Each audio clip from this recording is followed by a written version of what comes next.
Whoa. Woohoo. Oh, this is tripping. Just give it a second as it Yes. loads. Yeah, I will copy the link. Should note Everyone. for the next time, it takes 30 seconds to load. You can hit the button 30 seconds before. Okay. Cool. And they just warn us not to say anything. Silence. Silence.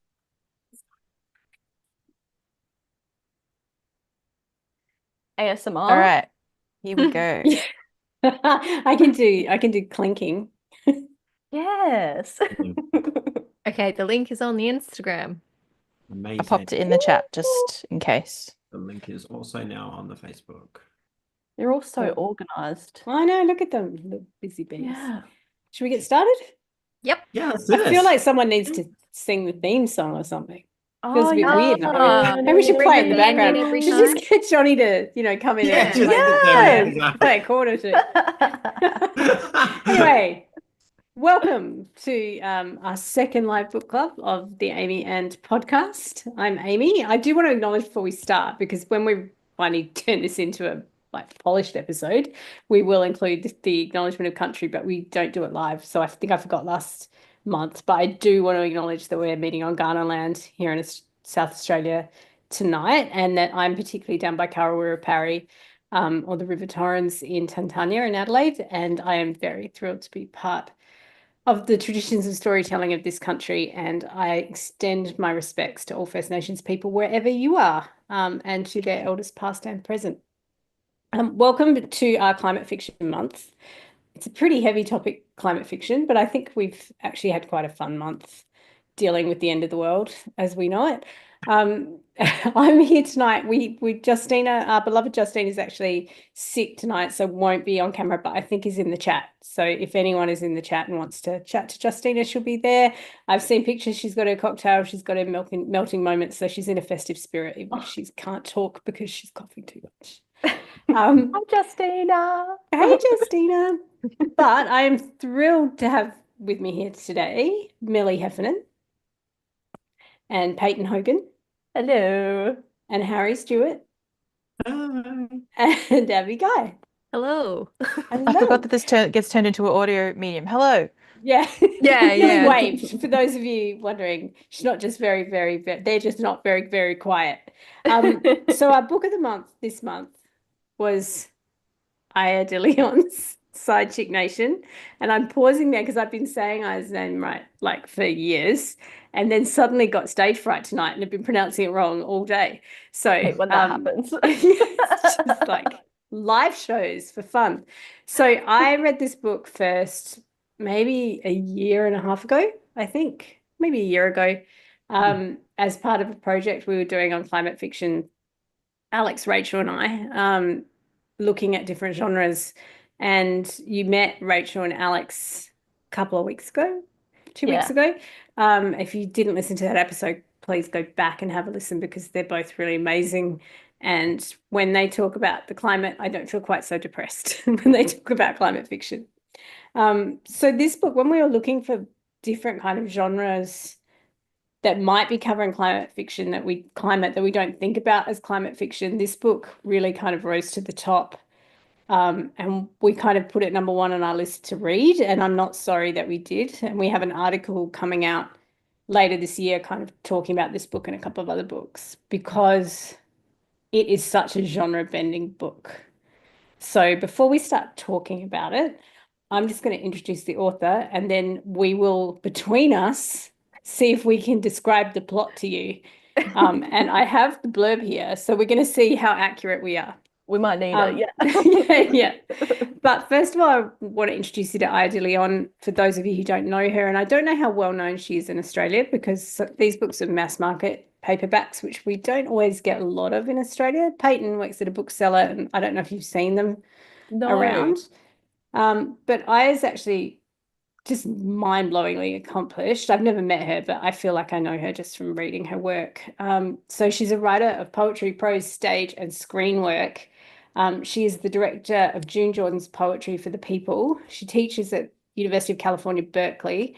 She's an executive editor at the New Climate Justice Fiction imprint, which launched in 2023, which is called Fighting Chance Books.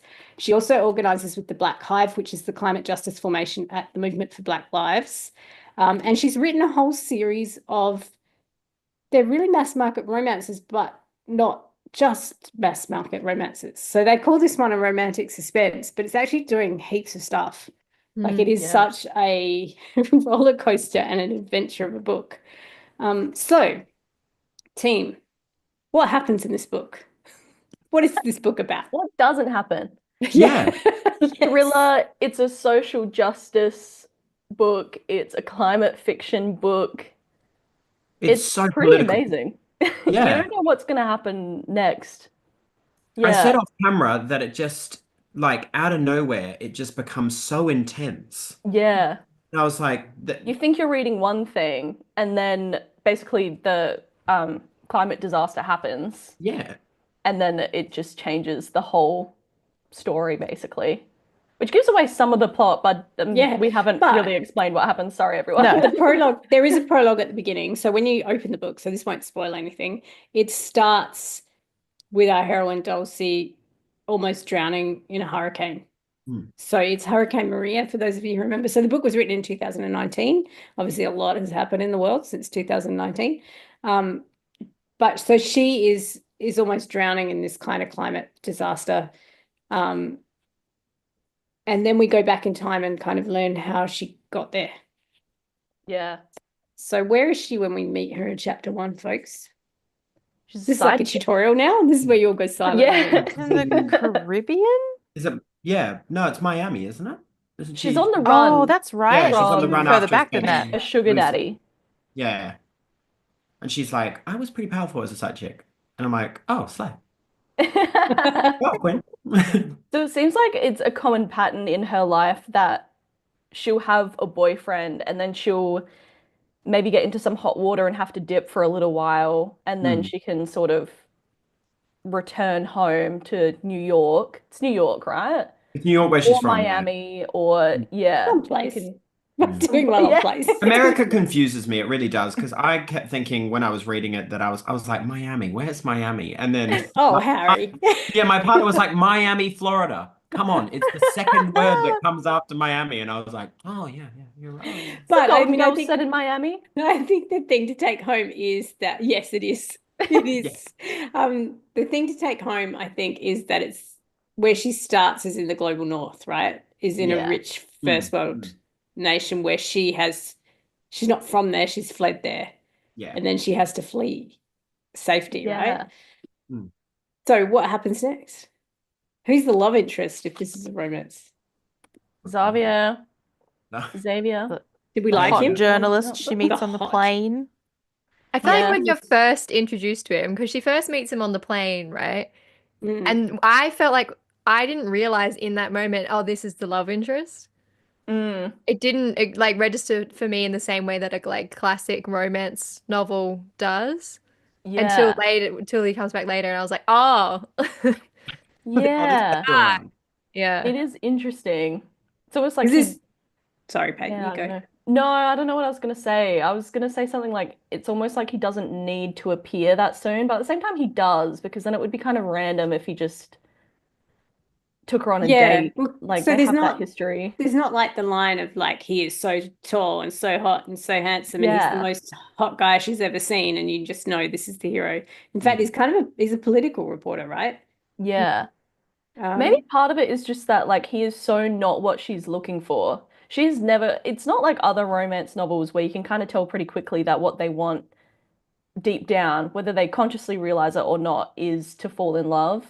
In this book, you don't really get that at all. She's buried that feeling so deeply that it's like anytime she interacts with a man, she has to instead categorize him in terms of like wealth and things like that, because that's I was going to her say, she survival. makes such a thing about describing how she knows from sight. She can be like, that's a really rich guy. And this, and like, she goes out of her way to describe the love interest as not being that, as being the opposite of that. So you're like, oh, okay, whatever.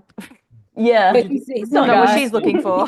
He's Well, not you useful almost to do her, what right? she does in that moment, right? Because she also in that moment doesn't view him as a romantic interest for her. I think she does, but like not in the same way that a romance novel does. So you, Yeah, it's as just the reader, different, isn't kind of it? skim over him in the same way.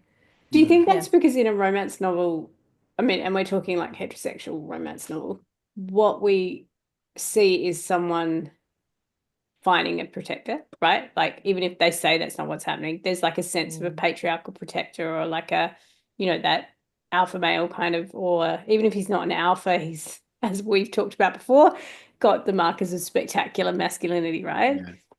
Yeah. But for Dulcie, she's explicitly looking for a financial protector.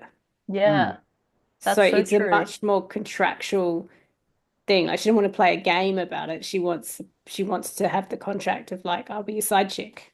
Yeah. Yeah, which is interesting, right? Because we come into this like this is book four, didn't we say, in the Mm, series, right? And I feel like, you get thrown into it and you get a little bit of your back, like a little bit about where she's come from and how she's gotten here. But like from maybe chapter three, you're well aware that how awful the situation was where she'd come from, what had happened with the uncle, all of this stuff that shapes her so early on that it really does feel it's so overwhelming to read because it's so like it feels like it does break a bunch of yeah. It's almost genre like formulas. her I don't know, character trajectory is the reverse of what you would normally get in a romance. Hmm. In a romance or in a classic stereotypical romance where they do end up with the protector, she kind of needs the opposite. Her whole thing is that she needs to learn to stand on her own 2 feet because she's always had to depend on men, and this is how she's managed to get herself out of that kind of rut, basically. Hmm. And the book, I feel like it doesn't romanticize any of that either. Like there is violence, there Yeah. is threat, there is precarity constantly. Like her life is just precarious. Yeah. And then when she goes home, so she has to run away from the guy, I've forgotten his name, the guy she's running away from at the beginning. Lucian. So, Yeah.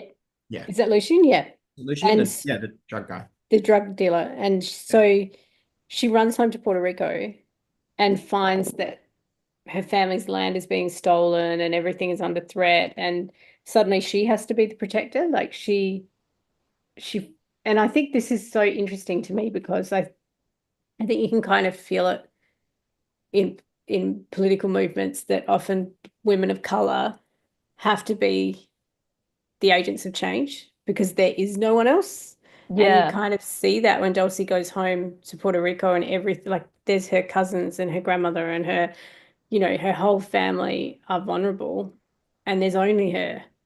Mm, Um, and I thought it was interesting that when she calls for help, it's other women. Like it becomes kind of like Yeah. a heist book. Everyone knows like an adventure book, a heist book. It's all this kind of crazy stuff happening. yeah. But And even it's a Dulcie is team of sort of women. kept like outside of the group at first because people don't quite trust her. Like Marisol doesn't quite trust her, and then she has to prove herself, which I was so sad for her. I was like, she's an angel, trust her.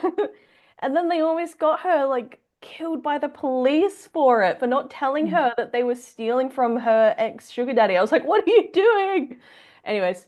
The whole breaking into the safe was so intense with Yeah, the screw, replacing with the fake screws. I was like, damn, you're a pro. Like, this is so yes. impressive. Like, I shall put these fake screws into the little hole Yeah. here. And then, like, I was, I It love was the bits with much. Marisol and her crew. And so when I was reading them, I was like, not that I don't love Dulce's parts, but I was like, this stuff is so cool. Like, why aren't I reading a book about these guys? And then of course I looked up the book and I was like, oh, that's because there is a book about these guys. I see. Yeah. Yeah. It could be a Have to go great back. TV series, I reckon. Like it has so many elements of action and adventure Yes. and suspense. And it's funny they call it a romantic suspense because I actually think there's at least 5 or 6 genres going on here. Yeah, Yeah. that's the thing. It's And so hard to many classify. characters being interwoven as well. You can't really categorize it as any one thing. There are, yeah, so many cogs turning. Mm. Yeah. Something So I that I like, thought sorry. about that I realized did I interrupt someone? No, I interrupted you, which I do all the time, and you just need to tell me to shush. I interrupt people as well, it's fine. But I was thinking about the fact that like I just never see sex workers or ex-sex workers in romance fiction Mm. except for Amy's book as Tesla Sue. Yeah. One of your stories was about a sex worker. When you get to that book in the series, she's finally able to retire, basically. Um, yeah, it's funny how we have to sanitize things, and I think part of what makes this book so different and why it challenges all genre conventions, but especially romance genre conventions, is that nothing is sanitized, like you were saying before. Mm. Um, but I wonder what kind of response she's gotten from readers for that. Because Amy, I remember you mentioning that a lot of characters didn't like, I mean, a lot of readers didn't like Yeah. that I character. think probably it was the least popular in the series.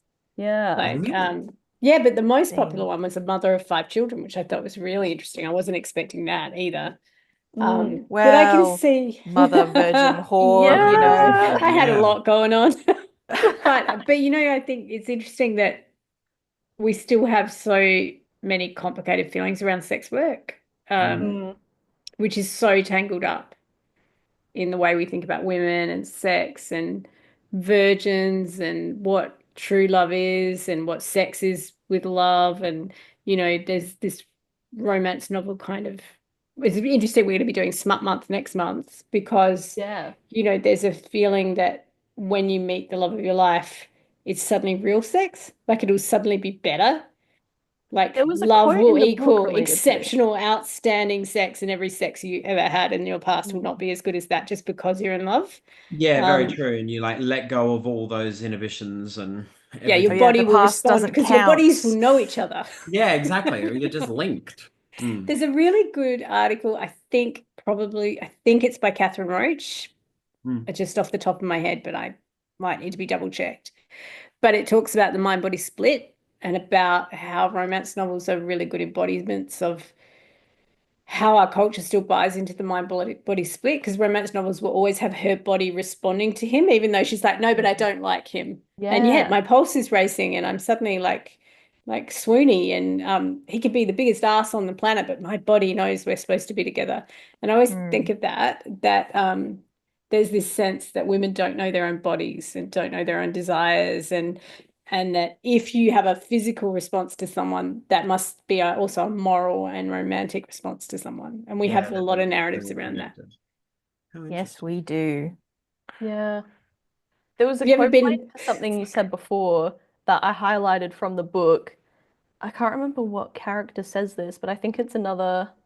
Oh, I think it's when Dulce does her first interview as a journalist with an ex-sex worker, and she says uh, she's talking about women being controlled, women's sexuality being a force for him to own, for him to use and enjoy, and that's bullshit. And she says, Mm. every woman out there was sexually alive before you met her, and thank God, female sexuality isn't a flower that gets irreparably crumpled after a woman has sex. It's a surging force of nature.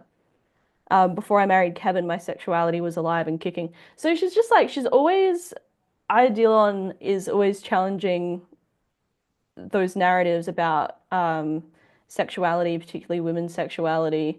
And yeah, I find that really interesting that there aren't many books like this where like women's sexuality is still so sanitized and like that mind body split thing, it's like a way of maintaining purity if your body is Yeah. responding but mentally you're not, kind of thing.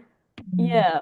And because like there's no judgment of her sex work in Yeah. the novel, so there's no sense of impurity. She's just Yes. a person doing things. Especially She's because not. there are multiple characters who are sex workers portrayed, and you get to see how all of them think about the work that they've done, and some of them still like dabble in it from time to time Yeah, I was going to say Mm. when there's they past need and to. present ones, which is interesting. Yeah, Mm. like members of the heist gang, Yeah. they'll do it for the sake of a bigger cause. Like you're constantly seeing a lot of people who've dabbled in sex work. And that made me think about how even sex work in a way has become sanitized on social media. I feel like this is a sensitive thing to talk about, but there are so many influencers online now who are sex workers, and they sort of use their social media accounts to advertise their OnlyFans. But they are like the top 1% of people who are making six figures a month. They're so white, they're so privileged, they're so conventionally attractive. And it's kind of fooled people into thinking that that's what sex work is when it comes in so many different forms. Like everything that you see inside Chick Nation, you see so many different forms of sex work, and you see the kinds of people who are ushered into that life, and you see them, sometimes they have agency, sometimes they don't. Whereas I feel like at the moment there's almost like a dangerous narrative about how it's like a choice feminism type thing. I don't know if that's the vibe. Like you can choose to do sex work and it's empowering and it's good. And some people can and some people can't. Yeah. Right. I think that's what's so, like you're saying, Peyton, is so interesting about this book is she's very comfortable in the mess of here are lots of different experiences. And then here's how that intersects with colonialism, but with the US's colonialism of Puerto Rico and parts of the global South, and how it intersects with climate crisis, which really impacts the global South and particularly people of color, particularly non-first world nations, like non-really super rich nations. And I think she's very good at kind of showing how people have to operate within all these systems, but without any judgment, or because I think you're right, like the choice feminism is about making it about an individual instead of a system. Yeah. I feel like I cut you off, Abby. Sorry. No, no, you're right. I was just going to say that, like, tacking on to what Peyton was saying about how kind of the younger generation is approaching sex work by how accessible it is to us now through social media, that whenever I've seen sex work in a novel or a romance novel now, mainly I'm talking indie here where it comes in, they're like the couple are doing sex work together, or I know that Harry has read a male-male romance where that's the case, or they're doing OnlyFans together, or there's no kind of, they're not having the same conversations around sex work and culture and sex work socially. They're kind of, they glaze over the sex work itself in like the bigger implications of it yeah, don't yeah, yeah. exist. So Yeah. it's really interesting what Aya de Leon's done here versus what I'm seeing being done now. What I find so interesting is that there's not one point being made, and if anything, there's not really any point being made in the book. It's just showing the really, really messy reality from the Yeah. viewpoint of somebody that's getting fucked up by this system.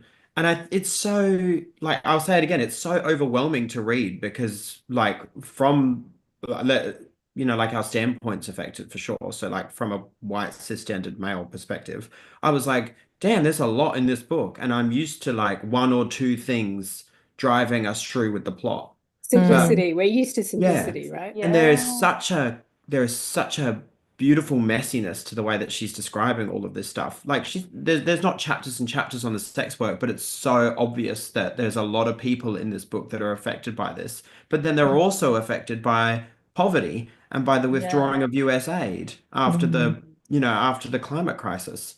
And it's all so beautifully woven in that it makes it so it's like in your face almost, but not in your like I don't know how to describe it. I was just It's like making it visible.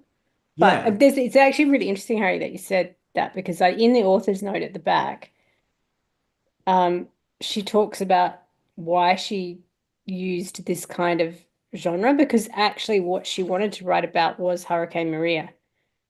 So she says, I'm going to read bits. Sorry, everyone. I'm going to Yeah, get no, please read away. 'Cause I can't speak better than she can speak. So Aya says, when Hurricane Maria hit Puerto Rico, I was developing a different storyline for my fourth Justice Hustlers book.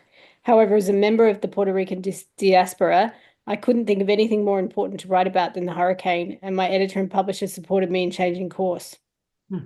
So she wants to think about how to write about the politics of climate crisis on her home, which is a kind of a colonial place that doesn't have rights, can't really vote. And then the US was minimizing what happened, right? Like was underrepresenting how many people died, was not giving enough aid. So it's a really political intent that she has. But then she talks about how she was writing within the confines of these feminist heist novels, that she already had this series set up. And I really love the way she talks about this because it's kind of how I feel about romance, that, people are quite dismissive of genre fiction, whether it's horror, romance, spy novels, whatever it is, crime, cozy mysteries. But she talks about it being like a haiku or a sonnet. So she says, like a haiku or a sonnet, genre and character function as a constraint to shape the story, like a predetermined syllable count or a rhyme scheme. And I think it's really interesting. She's a poet because there's this kind of acknowledgement of the possibilities of the Yes. scaffolding instead of the restrictions. So I Mm. was wondering what you guys think about that. Because you're all very political in your work. Like all of you are writing novels that are or designing games now, Millie, that have political intent. So I was wondering how you thought about that kind of scaffolding to talk about things like the climate. Agreed. Yeah. 100%. Like I that is I always what come back to thinking that like we talk a lot about how especially with romance shouldn't have to uh be realistic and all that sort of stuff. So I kind of keep that in mind as well, that like romance doesn't have to do anything, but we have this uh avenue here. We have this genre that thousands of millions of people are reading. Why not use it? What can I use your term, Amy, to Trojan horse it in? Because they're reading the books anyway. So why not just slip it in under the That's how I that's feel And you about it. and you exactly can't what be Aya de León said. apolitical. No, Sorry, no, you sorry. No. can't. I'll stop cutting everyone off in a second. No, I'll you're mute myself for good. But you can't be apolitical. So there's no neutral, right? There's no Mm. neutral choice. The political is Um, personal. yeah. Sorry, Peyton. I'm muting myself now No, so you you're can. fine. I'm talking too much. I was just gonna say, Millie, that's exactly. I listened to a podcast where Aya de Leon sort of introduces her publishing imprint, Fighting Chance Books. And what you said is exactly why she started it, because they focus on publishing genre fiction specifically, that's Mm. climate fiction. And related to what you said, Amy, when like her author's note about writing Side Chick Nation, she said she had other plans, but then the hurricane happened, and she was like, I could just take any book that I'm writing and turn it into a climate fiction book. And so now she's done that multiple times where she's like, I want to write this book about this couple doing this thing. I may as well make it a climate fiction book. I can make it a climate fiction book. And so I think it's really cool what her imprint is going to be doing, which is Mm.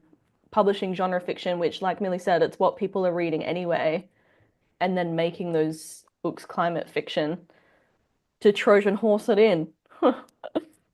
It's interesting though because it feels like there's something taboo in that idea, but Yeah. there's not.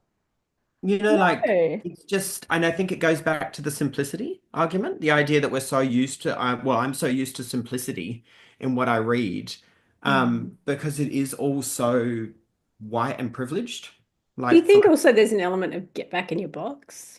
Like just go read your nice little novels and get back in your box? Yeah. I don't know. But also I think from the complete other end of the spectrum, there's this argument of like, well, I should, this is my escapism. I should just be able to turn my brain off and read the book. And there's a mm, term for it, and I can't remember what it is, but it basically describes the privilege we have of being able to say that. Yeah. yeah, exactly. There's so much conversation online at the moment, particularly in like book talk spaces, about how a lot of readers are saying that books aren't political or that romance books aren't political. And when all we're talking about here is how political they are or the Mm. possibilities they do have to be political. And I do wonder if there's a divide between readers and authors, in that authors, I think, actively are aware of the politics that they're putting into their book, Mm. hopefully. Um, but readers are kind of, I don't know if they turned a blind eye or, as you said, they're trying to turn their brain off when they read, but they just seem Yeah. to, I I don't think we're know. not trained to do that. Like there's something in sociology, it's just called the sociological imagination, where you take events from everyday life and you place them in their broader context. Um, and the idea, if something is happening in your life, it's probably happening in thousands of people's lives. Therefore, it is a social thing and not an individual thing. I feel like people, when they're reading books, because they're not trained to think in that way, they're not good at placing books within context. And people also I don't know if people realize that thinking critically about something isn't criticizing it or hating on it. It is just describing the situation surrounding the novel, the implications of that novel. And like, then I think people feel like this is something that Alex mentioned when he was on the podcast. The idea that fiction should do anything is kind of wrong. It can do so many different things. And people think like, of course you can have your escapist novels. They're still going to be riddled with political implications anyways. And then you can have books, you can write books with a very political intent like Aya de León is doing. Like we can have all of these books and we can criticize, be critical of them, all of them. And you can and of be critical ourselves, of them right? and love them as well. Yeah. Like, I wonder if the other thing that leapt to mind as you and Abby were speaking then was around joy, right? Is there's two things going on. One is privilege and one is a desire for joy. So when we talk about escapism, you know, joy has often been a revolutionary act, right? Like if a lot of you are looking at queer theory and, you know, that's certainly a really big thing, the idea of queer joy, but also the idea for people reading romance, that romance has been a space of joy, right? Where you're going for good feeling. You want to get the good feeling out of this book. You want to close the book and feel some warm and fuzzies for a change, or some lust, or something that is going to make you feel good. And so bringing in these kinds of disturbances to your thinking work against that a little bit. And I think that probably leads to a But kickback. I feel like you can only do that, and this sort of goes back to what I was saying before. You can only do that if you are a white cishet person reading a Yeah. white cishet romance, because Yeah. the second that you introduce any other factor, any other identity, that's already, even if that's your identity, that already has become political to other people too. Yeah. But the second you start introducing those things, you are introducing other factors. Like you can't talk about queer characters without kind of on the side introducing other things. You can't talk about black characters without introducing some of the politics. So it really is, it's like, well, if you're reading a white cishet romance book, then sure, you could probably get away with just thinking about joy. Yeah. But the second you add anything else in, immediately becomes political. Yeah, 100%. I think I got a lot of joy out of this book as well, though. Yeah, I did too. Oh, Yeah. yeah. Yeah, and That's also both. Yeah. felt kind of galvanized because by, spoiler alert, but I won't give too much away, but by the end, what you have is a character who's partnered in action. Yes. You know, like she's bolstered by being loved and loving and being cared for and caring for. And it's still got those elements of joy. I just wanted to circle back because I think Millie's points are just so spot on when it comes particularly to this book and the idea of climate crisis as well, because, you know, we are from a country that does commit huge climate crimes and has had its head in the sand for a very long time because we're very, very wealthy and don't want to lose our way of life and all that stuff. And I kind of get that because I like having, you know, heating and TVs and all these things. So I understand it, but also it's privilege, right? It's coming back to that idea, Millie, that although we are in the geographical south, we are not in the global south. We are wealthy. And when you talk about the global south with climate crisis, they're the people on the front line, right? Like Pacific Islands underwater and hurricanes and earthquakes, and without aid, without being able to protect against it. So I think your point about privilege is 100% spot on, that you can have joy, but you can't step away from the problems unless you are privileged. Yeah. Yeah. So I think that idea of just let me have my escapism book really only applies to a certain subset of people. Unless you like disappear into dragons, right? And then you can hide it a little bit more. You can't hide it, but you can hide it a little bit more. I think that might be behind some of the rise in fantasy, is running away from the real world. I'm pretty confident now I want more They're so books political like this, though. I want more books like this now. I'm loving it. Yeah.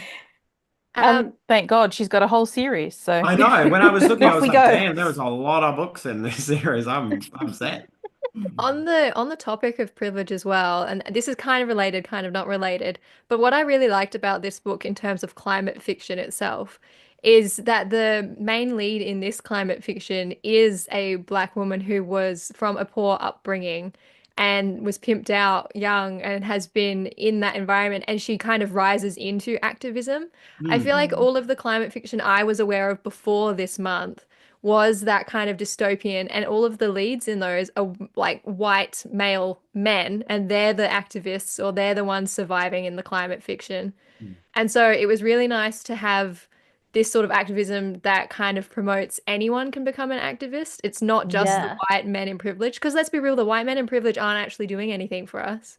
Like, especially No. the really the 1% at the top, they're not doing anything to fix the climate fiction. So I found that really You're interesting. right, because she grows to activism in the book, which is Yes. kind of fun to see, Yeah. as opposed to appearing like, in those dystopian ones and then just being like, let's get out of here. Like, Yeah. follow me, everybody. And you're like, I, oh, I that's feel good. like that relates to what Amy said the other week on the episode with Alex and Rachel, which is that the characters in these books don't have the privilege of being pessimistic about the future because they really don't have the privilege of thinking that far into the future when they're in survival mode and living so immediately all the time.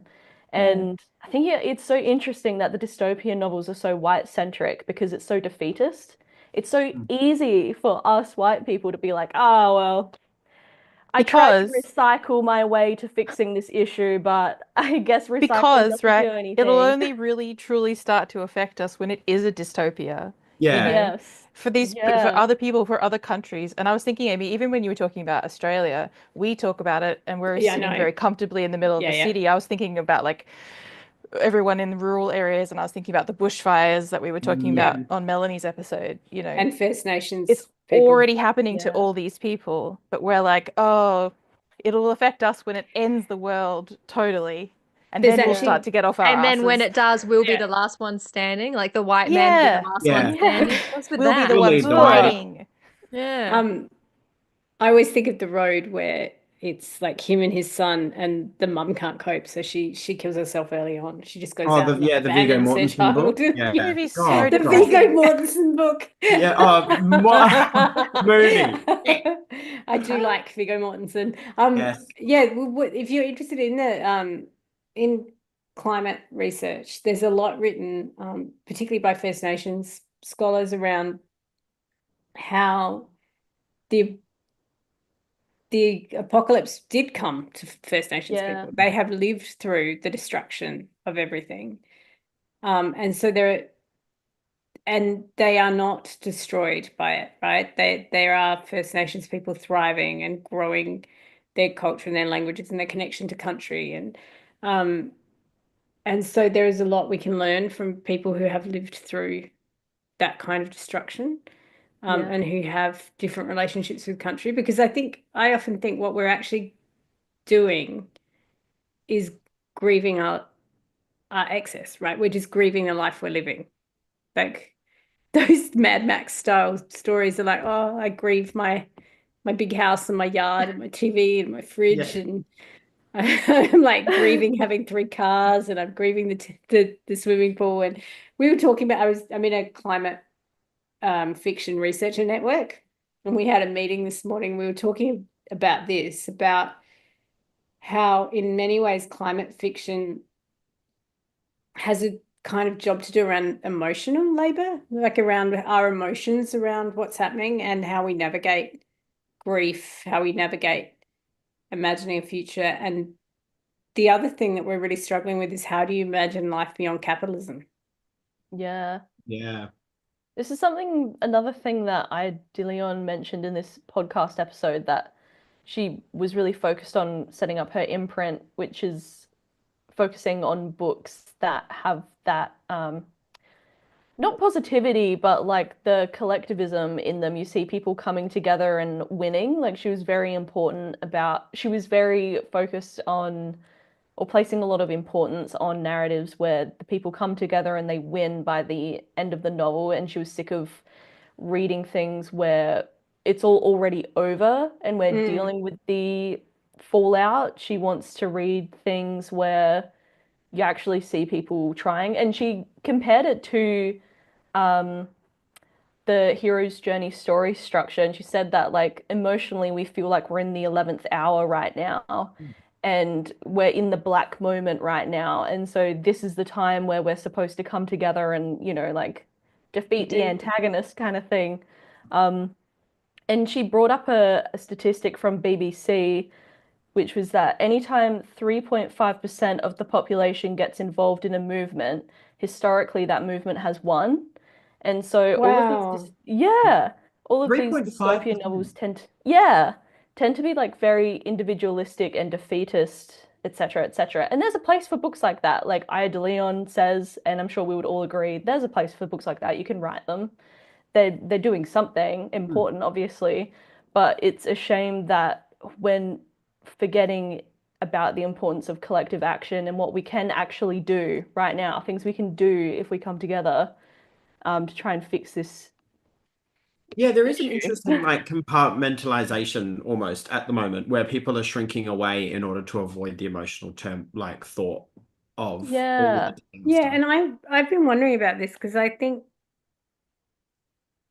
I mean, you mentioned community and collectivism, Peyton, but also this sense of meaning. Like the problem with extreme capitalism is it strips life of any meaning except consumption, right? We're sounding Yeah. so like university people now, but seriously, like That's what we are. yeah, it's We're talking yeah. dreary That's what you about get out of this sci-fi, podcast. aren't we?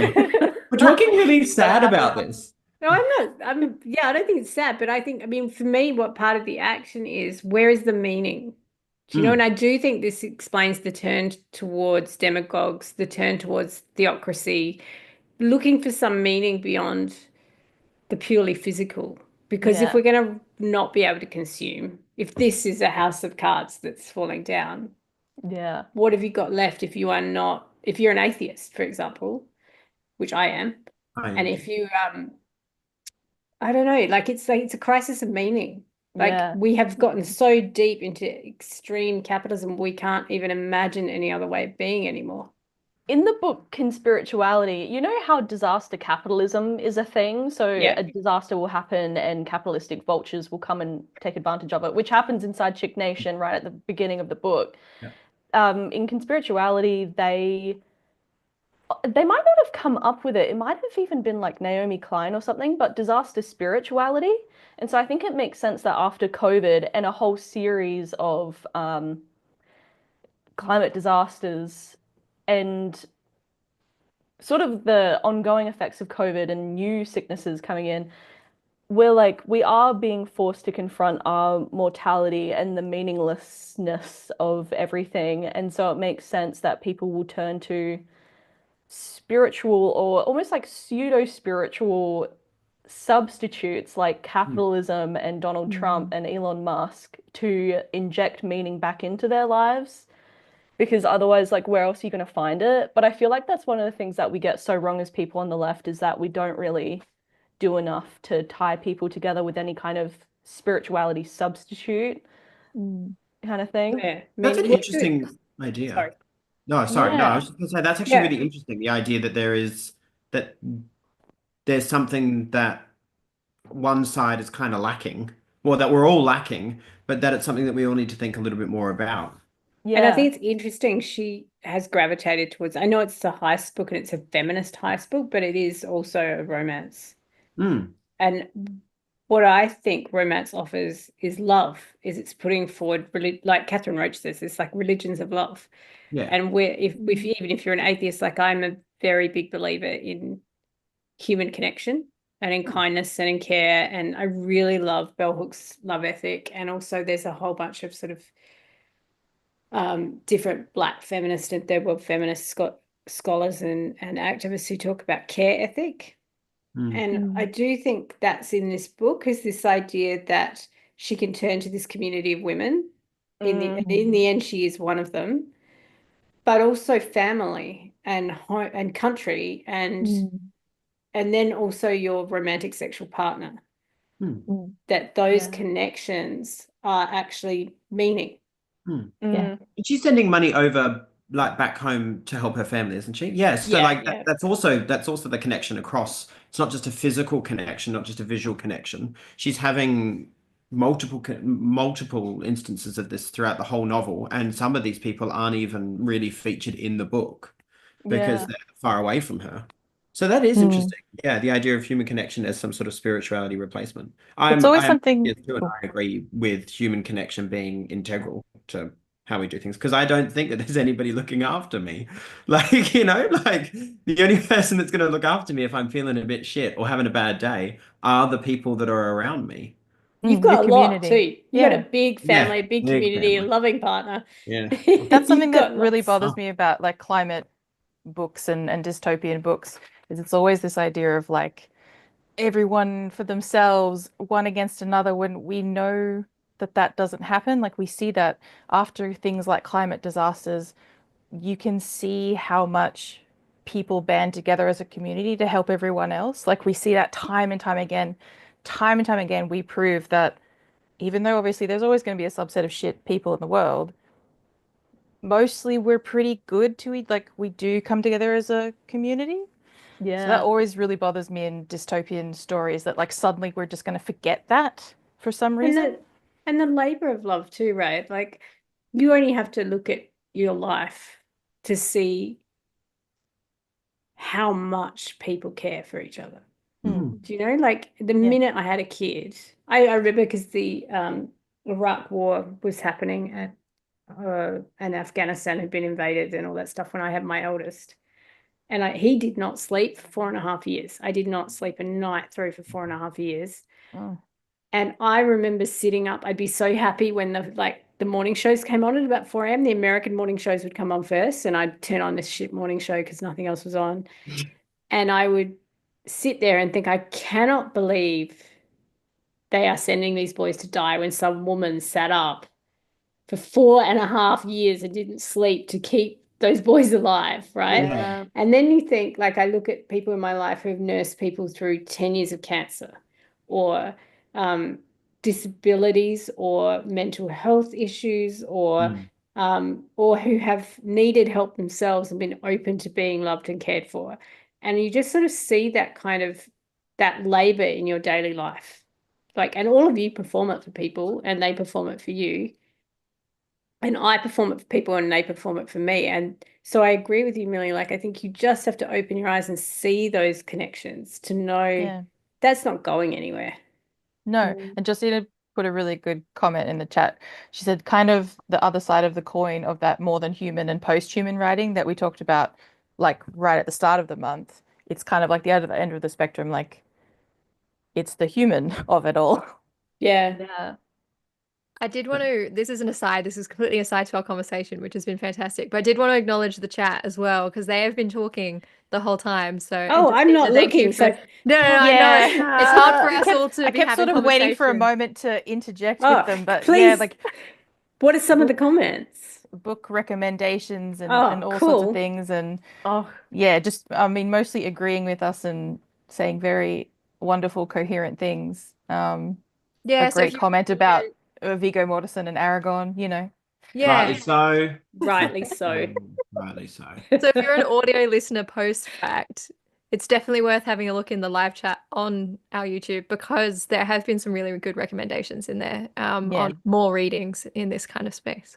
There's so much out there. I just feel like I'm so thrilled she started the imprint because that's one thing we've been thinking for the last few years, Alex, Rachel, and I, is that's what's needed is this kind of engagement in a genre fiction space that acknowledges the space for action and yeah. connection instead of just Oh. being these bleak hellscapes.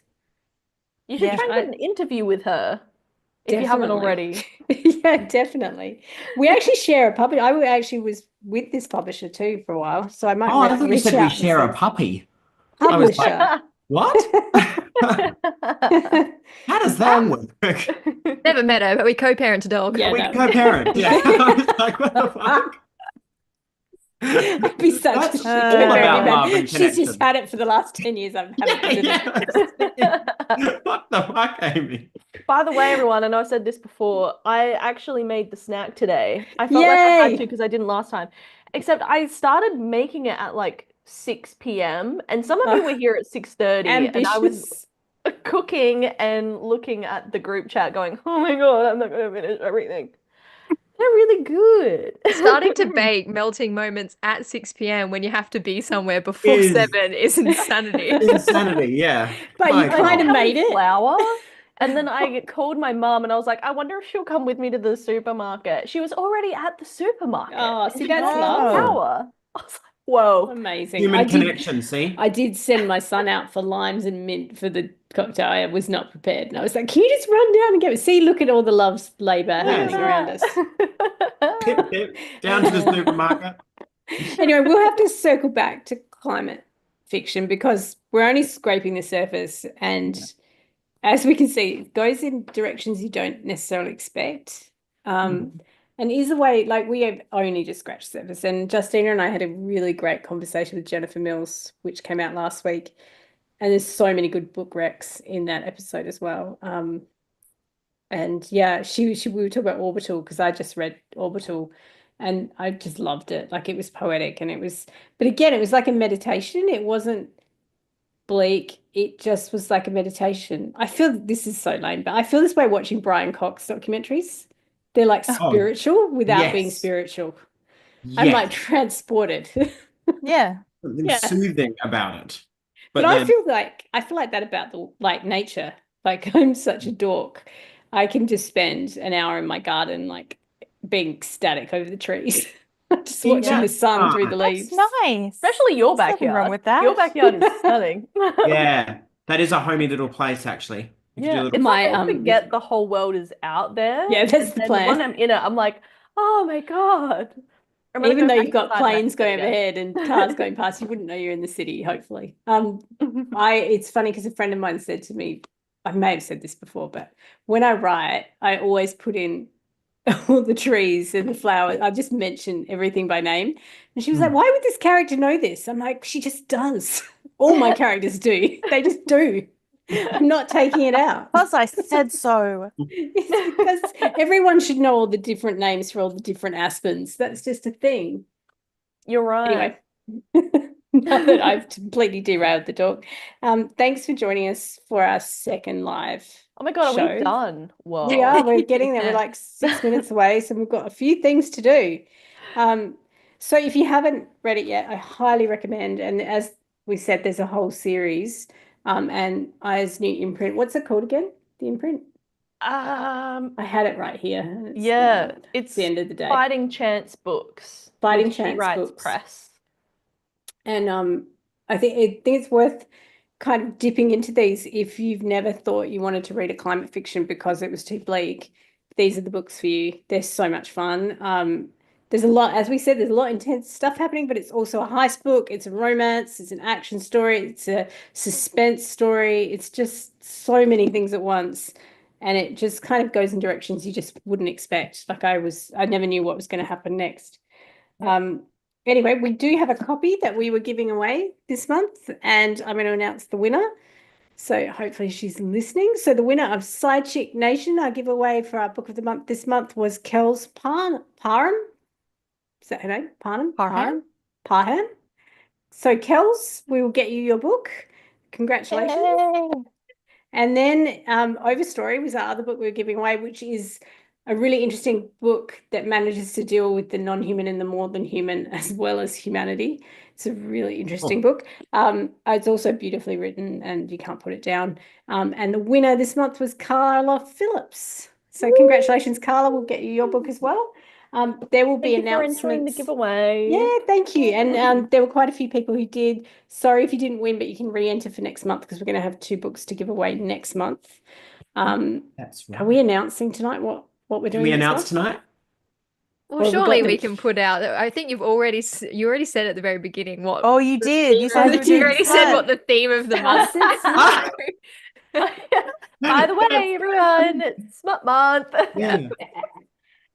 Well, we've got the announcement, but anyone listening gets extra special. We just won't put it on a reel. Yes. Harry, you've got one of the books we're giving away. Do you have it? Is that Smart Month? Weren't you giving away Smart Yeah. Month books? Yes, you were. You have one of the copies. Oh, BS by CL?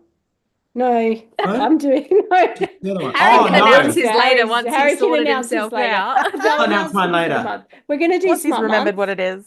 because Smart is huge right now. I think If you haven't noticed, everyone wants a bit of Smart. What? But then there are also people who are a little bit wary of calling it Smart and have kind of like there's these weird kind of puritanical ideas around it as well. So we thought we'd dive into talking about sex. We're going to talk about smut and fantasy, so romantasy books. We're going to talk about what else are we talking about? Smart What's and the next one? rom-coms. Oh, smut and rom-coms and talking Rom-coms. particularly about like lines around pornography and female sexual pleasure. We're going to talk about we're going to got a really special interview actually, which I'm just going to announce now. So our book of the month is Christina Lauren's Beautiful Bastard. Did actually order the new release, but I can't get it in Australia, which is driving me nuts. Oh, I know. We all have ordered a copy of the new one and we keep getting an old one. Yeah. I know, So- I've got multiple copies of this one. So this one is having an anniversary year this year, so they've done a re-release of the whole series. So if you live in North America, you can get the re-release, which has a beautiful rainbow cover. If you want to send them to us from North America, please. that would be great. And so we're really, really fortunate next month to be interviewing Christina and Lauren about the re-release of this book and about all things smutty. And it will be fun.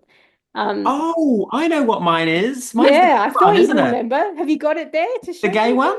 Yeah, the gay one, Yeah. Harry. Yeah, that's somewhere So- back in that other room. I'll So find it. we'll be giving this one away. And then Harry has got a really smutty book to give away Yeah, I as got well. Dancer from the Dance by Andrew Hilleran. It's a gay, like kind of pulp fiction-y book, back Nice. from about 1980, I believe. I could be wrong. Could be Amazing. 1988. Retro smut. Ooh. Retro There smut. is- Smut. There is some smut in the book, but it's also just like overly very sexual. So, Right. I thought it would be a great Nice. pick. So everyone gear up to enter to win one of those books. And join us next week. Oh no, is this? Yeah, next week we're starting, right? I've lost track of what time it is. It is the Yes. end of the month. So Yeah. next End of week, next week. Yeah. end of next week, we'll start Smut Month. Look, don't You blame said me. anything. You I'm just on deadline. I'm You're on like, deadline. Leave me uh. be. I mean, I've gone through some space-time continuum at the moment. I don't know where I am. If you're in the future, is it looking good? Oh, well, it will be done. The book will be done in the future. It will be We need to over. make Thanks for t-shirts listening that in, say, like- chat. Just by the way, thanks for coming, everyone. Yeah, Yeah, thank you. Thank We you. super appreciate everyone listening and commenting, and thank you for being active on Facebook and on Instagram and on the live chat. And thank you, Justina, for being there, even though you're sick. I hope you enjoyed your melting moments and your mojito or mojito. And thank you guys for coming along and having a chat and putting up with me talking over you. Oh, it's Really always a appreciate pleasure. it. We're used Thank to you for it. putting up with Yeah. me talking over you.